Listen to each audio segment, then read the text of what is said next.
नमः पार्वती पतये हर हर महादेव घोषणा करत आम्ही निघालो सातारा जिल्ह्यातील येवतेश्वर गावातील श्री शंभू महादेवाच्या दर्शनासाठी। येवतेश्वर हे सातारा शहराच्या पश्चिमेत सुमारे 4 ते 10 किलोमीटर अंतरावर डोंगराच्या कुशीत वसलेलं एक निसर्गरम्य आणि धार्मिक पर्यटन स्थळ आहे। सभोवताली गर्द झाडी, मोकळी हवा व प्रसन्न हवा यामुळे वातावरण आल्हाददायी असते व एकदम स्वच्छ देखील असते। जिथे पायऱ्या संपतात तिथेच उंच व प्राचीन दीपमाळ आहे। त्यापुढे संपूर्ण दगडी बांधणीतील मुख्य मंदिराला लागूनच नंदी मंडप आहे। या नंदी मंडपात नंदीच्या 2 सुंदर मूर्ती देखील आहेत। नंदी मंडपासह सभामंडप, अंतराळ आणि गर्भगृह अशी मंदिराची रचना आहे।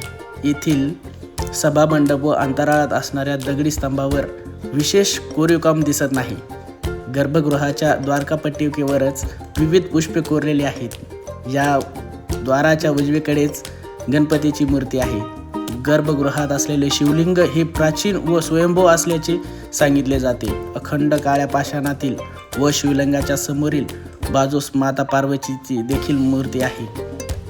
मुख्य मंदिराच्या उजव्या बाजूला काळभैरवाचे मंदिर आहे। अखंड काळ्या पाषाणात कोरलेली येथील काळभैरवनाथांची मूर्ती वैशिष्ट्यपूर्ण आहे। असे सांगितले जाते की येवतेश्वर मंदिर बांधून झाल्यावर ही काळभैरवाची मूर्ती काशीवरून आणून येथे प्रस्थापित केली होती। दक्षिणेस रामेश्वर व मारुती, उत्तर घाटाई देवी आणि समोरच्या बाजूला गणपती अशी परिसरात खूप मोठी मंदिरे देखील आहेत। मंदिराच्या पश्चिमेस पाण्याचे तळे असून त्यास देवतळे असे म्हटले जाते। याच पाण्याने किडवान राजाचा त्वचारोग बरा झाला असे सांगितले जाते।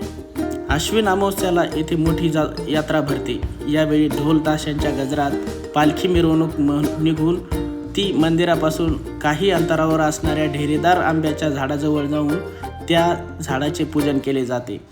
पूजनानंतर झाडावर चढून आंब्याच्या मोहराची फांदी तोडून पालखीत ठेवली जाते। तिथून पालखीची मिरवणूक पुन्हा मंदिराकडे येते। या झाडावरील मोहराला जोपर्यंत आंबे लागत नाही तोपर्यंत ही यात्रा सुरू असते।